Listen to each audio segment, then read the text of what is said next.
Des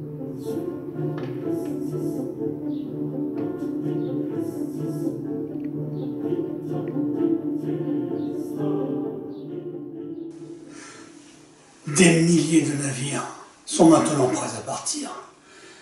Il ne manque pas un soldat. Tous les héros sont réunis.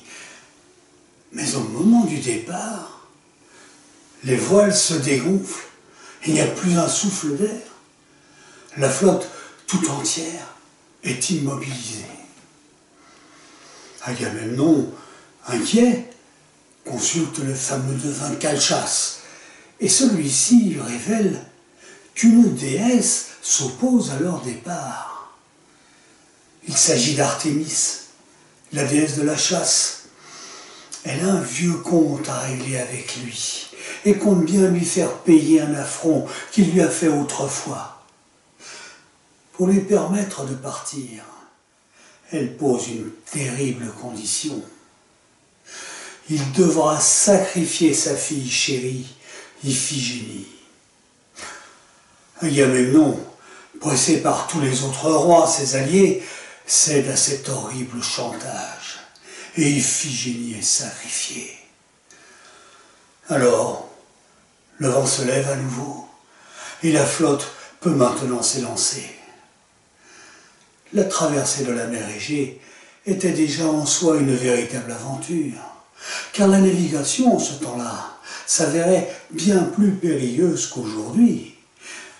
Voyons par exemple à quoi ressemblait un navire de cette époque. Il y avait de 8 à 12 rameurs de chaque côté. L'équipage au complet ne devait guère compter plus de 40 ou 50 hommes, grand maximum. Quant au maniement des bateaux, il était loin d'être aisé, le gouvernail n'était pas encore inventé, et le pilote devait agir sur 2 rames fixées à la poupe pour diriger l'embarcation. La voile, elle était fixe et carrée, et n'était essentiellement utilisable que par vent arrière. Mais la plus grande difficulté, c'était l'orientation, car il n'existait encore aucun instrument de navigation. La boussole ou l'astrolabe furent inventés beaucoup plus tard. Il n'existait aucune carte marine, et l'idée que la Terre soit sphérique ne s'est répandue en Grèce que plusieurs siècles plus tard. Le seul moyen de s'orienter était donc le ciel, le soleil dans la journée et les étoiles la nuit. Mais ces outils naturels étaient bien sûr inutilisables dès que le ciel était couvert. C'est pourtant dans ces conditions fort périlleuses que prirent la mer des centaines de vaisseaux dans le but de venger l'honneur du roi Ménéas.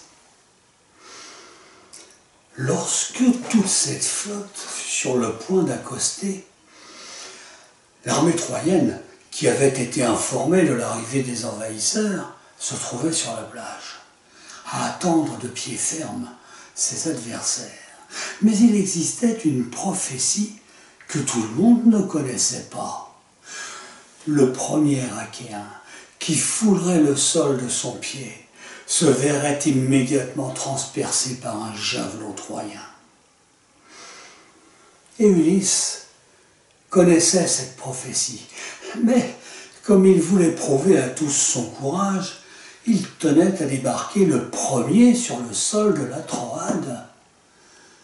Il s'apprêta donc à sauter du navire, mais prit soin auparavant de jeter son bouclier sur le sol, et c'est sur ce dernier qu'il posa le pied en premier, tandis que le soldat qui se trouvait derrière, ignorant cette prophétie, sauta directement sur le sol, et ce fut lui qui fut transpercé par un javelot, reçu en pleine poitrine. Les dieux choisirent ceux qu'ils défendraient. Les Grecs furent soutenus par Héra et Pallas Athéna, qui voulaient toujours se venger du jugeout de Paris. Apollon prit le parti de soutenir les Troyens. Quant à Zeus, il préféra ne pas prendre parti et veiller à l'impartialité de l'Olympe. On ignore ce qu'il se passa durant les 9 premières années de cette guerre. Et d'ailleurs, durera-t-elle vraiment 10 ans, comme nous l'a affirmé Homère? Toujours est-il qu'au cours de cette première partie, les deux camps prirent tour à tour l'avantage sans que jamais celui-ci ne puisse être jamais définitif. Les Grecs auraient pillé tous les villages alentours de la cité troyenne en massacrant tous les habitants, à l'exception des plus jolies filles que se réservaient les chefs achéens. C'est ainsi qu'Agamemnon s'était attribué comme esclave Chryséis, la fille d'un prêtre d'Apollon. Le père de celle-ci eut beau supplier Agamemnon de lui rendre sa fille, le cruel roi de Mycène ne voulut rien entendre. Aussi, le prêtre décida de solliciter directement l'aide de son dieu Apollon. Et ce dernier, furieux de voir que l'on s'attaquait directement à l'un de ses prêtres, décida d'intervenir lui-même dans le conflit. Il se saisit de son arc et de ses flèches empoisonnées et descendit sur terre. En tant que Dieu, il pouvait se rendre invisible aux yeux de tous les mortels et put ainsi répandre tout à loisir la peste dans les rangs de l'armée achéenne. L'épidémie ne tarda pas à se propager au sein de toute l'armée, et Agamemnon, qui avait été alerté des causes de cette maladie, accepta alors de rendre Chryséis à son père. Mais à une condition, qu'on lui offre en échange une autre esclave. Et son choix se porta sur Briséis, qui était devenue la propriété d'Achille. Achille était furieux. Il décida même de tuer Agamemnon. Mais au moment où il tentait de tirer son épée de son fourreau, Athéna elle-même retint son bras pour l'en empêcher. Il dut finalement céder aux exigences d'Agamemnon. Mais il décida alors de se retirer du champ de bataille et de rentrer en Grèce avec ses soldats, les fameux Myrmidons. Il se retira donc sous sa tente en attendant, à l'écart de tous les autres rois de ses alliés, en interdisant à ses soldats d'intervenir au cours des combats. Son précieux ami Patrocle resta auprès de lui. Quant à Apollon, satisfait du retour de la prisonnière, il fit cesser l'épidémie qui ravageait le camp grec. Le conflit s'enlisait toujours davantage. Aucun des deux protagonistes ne parvenait à prendre un avantage décisif. Et les dieux, qui observaient tout depuis l'Olympe, commençaient eux aussi à s'impatienter. Ils s'engagèrent de plus en plus pour favoriser l'un ou l'autre camp, malgré les recommandations de Zeus, qui demandait à tous de rester à l'écart de cette guerre. Mais lui-même favorisait discrètement un peu les Troyens. Il savait très bien que la défection d'Achille était un lourd handicap pour les Grecs. Alors il demanda à Hypnos, le dieu du sommeil, d'envoyer un de ses enfants, un songe, pendant le sommeil d'Agamemnon. Il devait convaincre le roi de reprendre la bataille dès le lendemain, en lui assurant qu'il aurait une victoire facile malgré la défection d'Achille. Le songe fut convaincant, et dès l'aube, l'armée achéenne tout entière se rua contre les murailles troyennes, sous le commandement d'Agamemnon. Mais Zeus avait fait prévenir les assiégés de cet assaut, et ils les attendaient solidement, leurs ennemis. Le choc fut d'une violence inouïe, et toute la journée, les soldats s'affrontèrent avec rage dans un tumulte incroyable. Héra et Athéna s'apprêtèrent à aider les Grecs, mais Apollon et Aphrodite s'y opposèrent immédiatement. Zeus leur interdit une nouvelle fois d'intervenir dans les affaires des mortels. Au plus fort de la bataille, soudain, deux guerriers se firent face. Ils se reconnurent immédiatement. C'étaient Paris et Ménélas. Les deux hommes résolurent de s'affronter en combat singulier pour épargner la vie de nombreux soldats. Et ils tombèrent d'accord. Celui qui vaincrait emporterait Hélène, ainsi que le trésor des vaincus.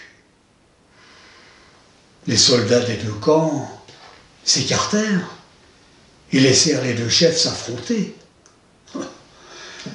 Ménélas était un redoutable guerrier, rompu au combat, tandis que Paris n'était encore qu'un bien jeune combattant, peu aguerri, et l'issue du combat ne tarda pas à se dessiner. Paris roula à terre, blessé, et Ménélas s'apprêtait à l'achever avec son épée lorsqu'un épais brouillard se mit à envelopper les deux combattants. Plus personne ne vit rien, et quand le brouillard se dissipa, Ménélas était seul sur le champ de bataille. C'était Aphrodite qui était à l'origine de ce miracle. Elle avait enlevé Paris, l'avait ramené dans son lit et guéri de toutes ses blessures. Et cela, encore une fois, malgré l'interdiction du roi des dieux. Zeus décida malgré tout de reconnaître la victoire de Ménélas. La guerre était donc terminée pour tous, et en faveur des Grecs. Les Achéens pouvaient rentrer chez eux victorieux, et la cité de Troie pouvait être épargnée ainsi. Mais cette victoire ne suffisait pas à Héra et à Athéna. Elles voulaient toutes les deux la destruction totale de la ville et de tous ses habitants. Elles voulaient toujours se venger de Paris, qui avait offert la pomme d'or à Aphrodite. Aussi fomentèrent-elles un plan diabolique. Athéna descendit sur terre et parvint à convaincre le meilleur archer troyen de décocher une flèche qui blessa gravement Ménélas. Cet acte de traîtrise, alors que la trêve était signée, ne pouvait naturellement que relancer le combat. Le combat reprit donc, sur le champ de bataille et de manière encore plus intense. Athéna décida de soutenir le roi Diomède en décuplant ses forces et en lui offrant le don de voir les dieux, ce qu'aucun autre humain pouvait faire. Il put tuer ainsi un grand nombre de soldats et blessa sévèrement Énée, un prince royal qui était le fils de la déesse Aphrodite. Tous deux étaient sur le point d'être massacrés lorsqu'Apollon vola à leur secours en les soustrayant à une mort certaine. Les Troyens se ressaisirent alors, avec Hector à leur tête. Ils avaient acquis le soutien d'Aarès, le dieu de la guerre. La nuit fit s'interrompre les combats, et dieux et déesses remontèrent sur l'Olympe pour demander l'arbitrage de Zeus. Car malgré son interdiction, ce drame humain était à présent aussi devenu celui des dieux. Zeus exigea une nouvelle fois la neutralité. Il pesa la destinée des deux armées avec sa balance d'or, et celle-ci pencha en faveur des Troyens. Dès l'aube, Hector reprit les choses en main pour les Troyens. Il conduisit irrésistiblement ses troupes vers le camp retranché des Achéens et leur redonna l'avantage. Agamemnon songeait maintenant à abandonner le siège. Mais Ulysse et Nestor y étaient opposés.